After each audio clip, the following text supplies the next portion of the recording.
dalam kerinduan, memandang keindahan-Mu.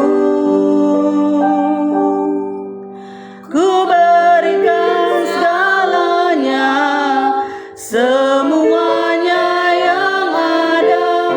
Ku ingin menyenangkan hati-Mu, oh Tuhan. Ku datang ya Bapa, ku datang ya Bapa, dalam kerinduan, memandang keindahan-Mu. Ku berikan segalanya, semuanya yang ada.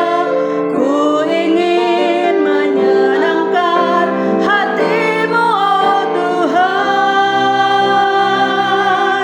Jadikan aku indah, yang Kau pandang mulia, seturut karya-Mu di dalam hidupku.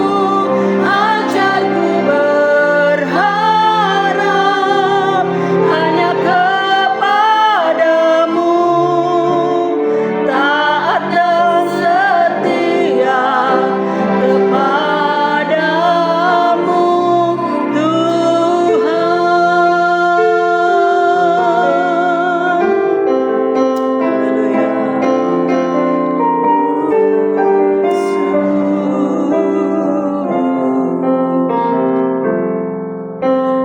Ku datang ya Bapa, dalam kerinduan, memandang keindahan-Mu.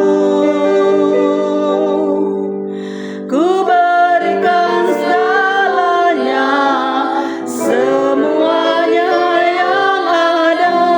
Ku ingin menyenangkan hati-Mu, oh Tuhan. Jadikan aku indah, yang Kau pandang mulia, seturut karya-Mu di dalam hidupku. Ajarku berharap hanya kepadamu, taat dan setia kepadamu, Tuhan.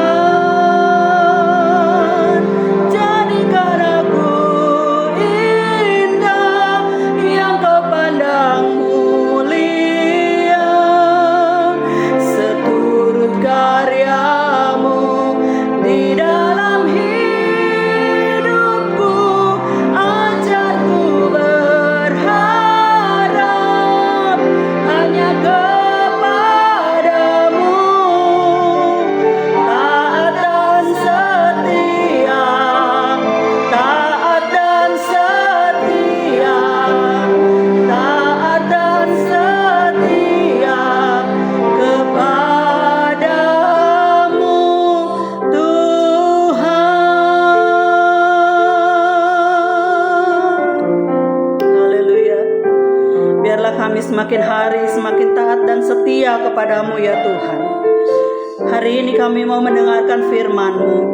Berfirmanlah Engkau ya Tuhan, berbicaralah bagi kami. Hanya di dalam nama Tuhan Yesus Kristus kami mengucap syukur. Haleluya. Amin. Shalom Bapak Ibu Saudara-saudari, kita berjumpa lagi di dalam perenungan intim dengan Allah. Pada hari ini, hari Rabu tanggal 12 Februari 2025, kita akan mendengarkan dan merenungkan sebagian daripada firman Tuhan yang bertemakan kerajaan diri sendiri. Pada perenungan hari ini yang berfokus di dalam Lukas 17 ayat 20-21. Dan pembacaan Alkitab kita dalam satu tahun ini terdapat di dalam Bilangan pasal yang ke-1 sampai pasal 2. Saya harap Bapak Ibu Saudara-saudari dapat membacanya terlebih dahulu.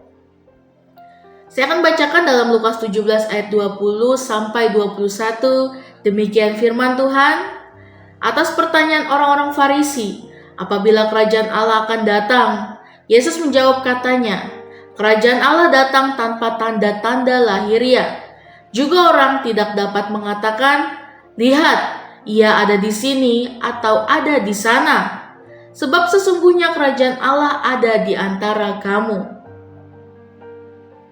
Renungan hari ini didasarkan pada Lukas 17 ayat 20-21 di bawah judul perikop kedatangan kerajaan Allah.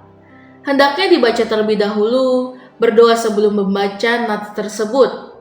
Mohon pimpinan Roh Kudus berkenan memberikan iluminasi saat mempelajari firman-Nya. Apa yang dimaksud dengan iluminasi dalam teologi Kristen? Iluminasi adalah pimpinan Roh Kudus yang memberikan pemahaman mendalam kepada seseorang tentang firman Tuhan. Tanpa inspirasi Roh Kudus, para penulis Alkitab seperti Musa, Yosua, para nabi, Daud, Salomo, para rasul, dan penulis lainnya tidak akan mampu menyampaikan firman Tuhan yang murni, atau sejati dan atau yang sepenuhnya kepada manusia pada berbagai generasi dan di berbagai tempat. Walau zaman, tempat, rentang waktu, dan profesi berbeda satu sama lainnya, tetapi Roh Kudus menuntun hati, pikiran, dan tindakan mereka untuk mengungkapkan hal yang sama, yakni tentang Yesus Kristus. Semua buku yang terdapat dalam Alkitab berbicara tentang Yesus Kristus. Alkitab Perjanjian Lama atau PL memuat janji tentang Yesus Kristus akan datang.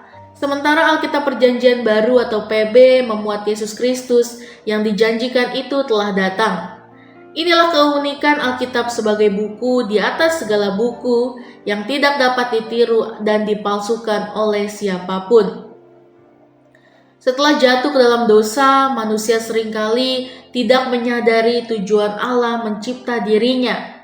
Akibatnya memperlakukan dirinya sesuka hatinya. Ia menjalani kehidupan tanpa orientasi yang jelas, tanpa menyadari bahwa kehidupannya berada di bawah kuasa Tuhan yang telah mencipta kehidupan. Akhirnya menjalani kehidupan dari waktu ke waktu berdasarkan kehendak diri sendiri.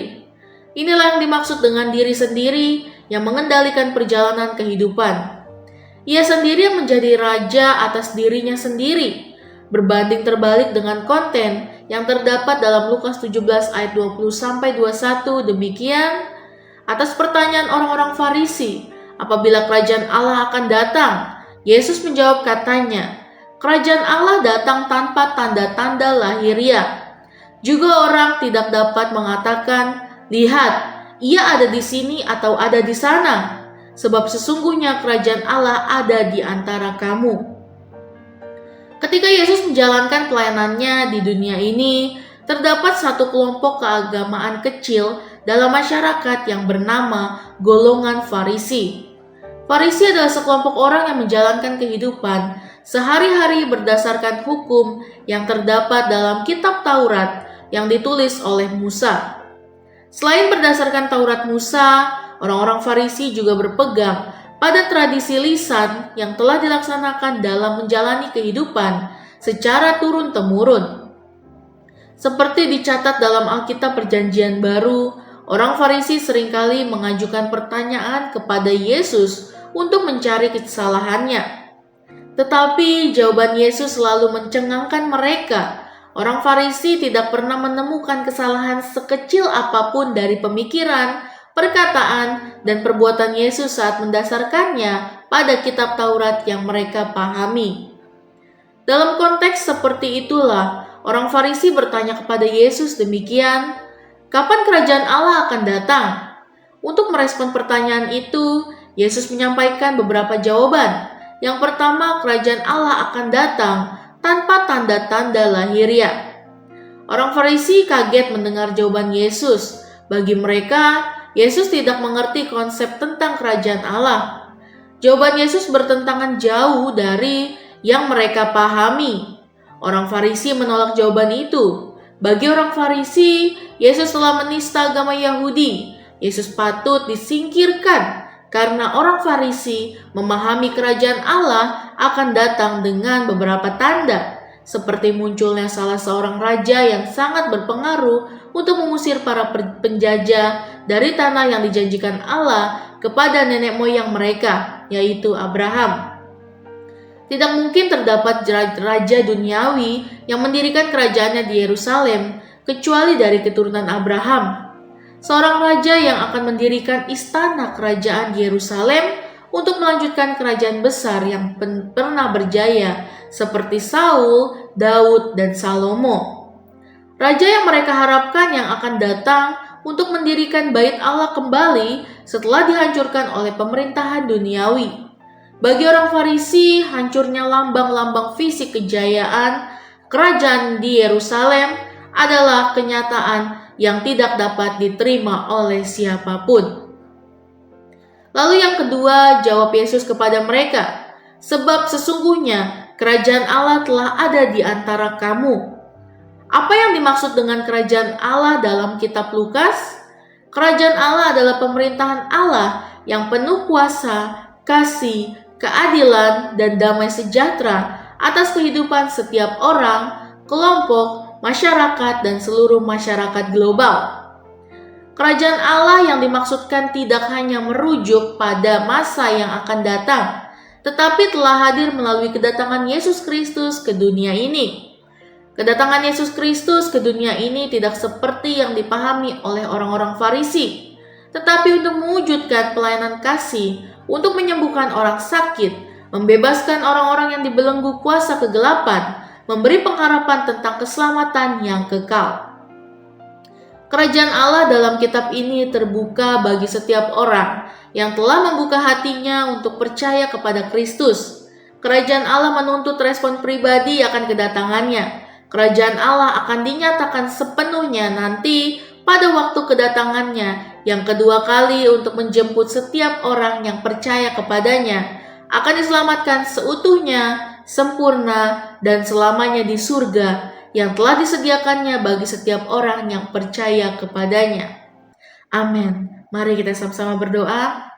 Bapa yang baik, terima kasih Tuhan Yesus. Biarlah firman ini merema di kehidupan kami Tuhan. Bagaimana kami tidak memiliki kerajaan diri sendiri Bapa, tapi kami yakin bahwa kerajaan-Mu lah yang nyata Tuhan bagi dunia ini Tuhan. Biarlah hidup kami hidup seturut dengan kehendak-Mu ya Bapa. Sucikan setiap hati kami, biarlah kami dapat mengasihi sesama kami dan kami dapat memberitakan kabar baik tentang apa yang Engkau berikan kepada kami Tuhan, dan kami akan memberitakan itu kepada semua manusia di bumi ini Bapa. Terima kasih Tuhan Yesus, pakai hidup kami untuk seturut dengan kehendak-Mu di dunia ini. Terima kasih Tuhan, dalam nama Tuhan Yesus, haleluya, amin.